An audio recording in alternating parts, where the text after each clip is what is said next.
Incremental greetings.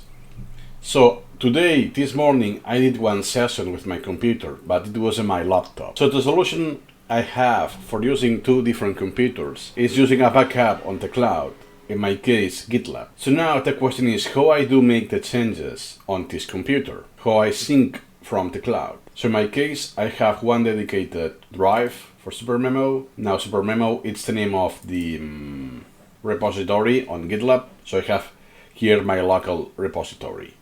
And I created already one file for push and pull, and even one for resolving conflicts. Because now in this computer I haven't opened SuperMemo. But if I do, then I will have a conflict because some files do change. Just if you open and close, just a time, last edit, and so on, this changes.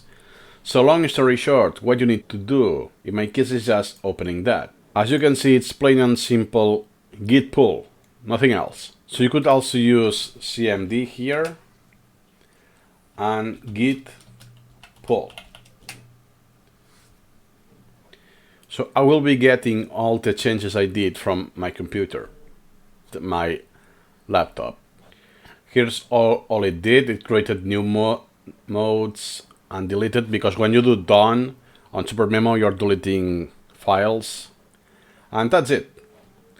So now if I open SuperMemo, that's exactly where I left, sincerely yours. So I have an exact copy, even with the last memorized collection and last active element. Everything is memorized. If you haven't did already, please set up a GitHub account or GitLab and use this option for backup. For me, it's the best option possible. Has so many pros.